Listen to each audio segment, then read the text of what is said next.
Okay, balik tayo sa Rubik's Cube 4x4 Revenge. So, pag nabuo na natin yung first, second, third layer, so, yung pinaka last part, yung yellow. Okay, so, may mga iba't ibang case. Pag nabuo mo to, iba't ibang case ang lalabas dito. So, kung ganito yung lumabas, no, kinakailangan natin bumuo ng cross yellow. So, kailangan magkaroon ng cross yellow yan. Sa paano gagawin? Simple lang, no? So, ibaba mo siya. Dapat yung yellow nasa baba. Magpapalit tayo ngayon. At gawin ito.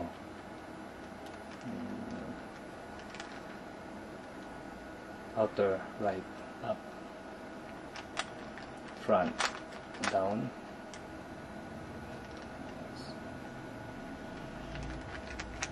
outer right, down.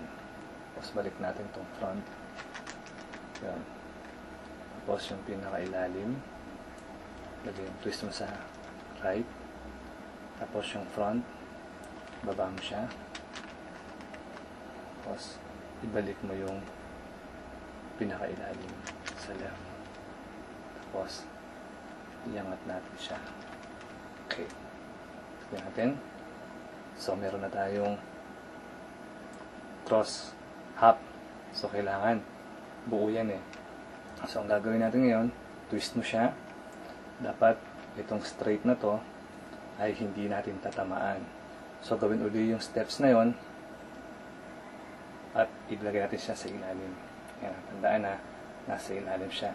Dapat yung yellow hindi tatamaan. Okay, sa ilalim. So, outer right, up, front,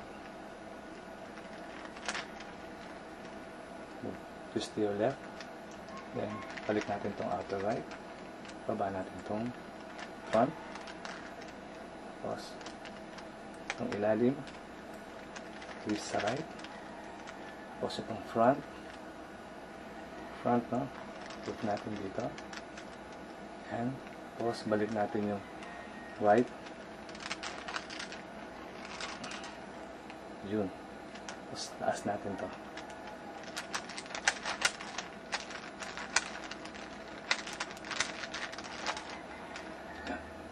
See? Hindi nagalaw yung right.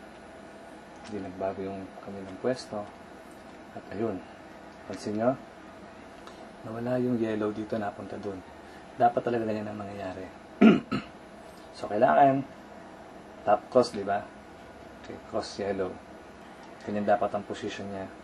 Tapos, gawin uli yung step na ginawa natin kanina para mabuo natin yung top cross. Yung cross yellow. Okay?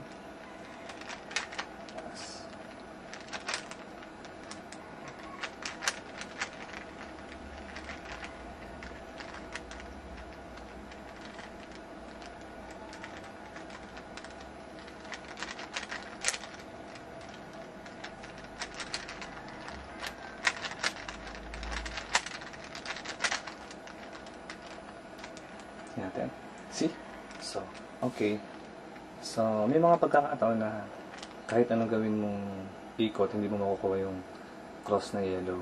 So, dahil ito ay nasa baba, dapat ito ay papunta sa taas. So, bago natin gawin yung cross na yellow, dalhin muna natin to dito sa itaas. Okay? So, ito yung isang parity case na tinatawag. So, ang dapat natin gawin, ilagay mo yung ganyan, ang yellow nasa taas, at gawin ang sumusunod na steps. Outer inner right, dalawang ikot up. 1, 2, back, 2, 1, 2, top, dalawa, 1, 2, inner at outer left, down, 1, top, twice, 2, inner outer right, down, tapos dalawang uling top, inner outer right, up, tapos dalawang top, 1, 2, dalawang front, 1, 2, taas natin ulit itong inner and outer right, and dalawang front, 1, 2, inner and outer left, up, tapos back, dalawa, 1, 2, then inner and outer right, dalawang taas, 1, 2, see? Yan.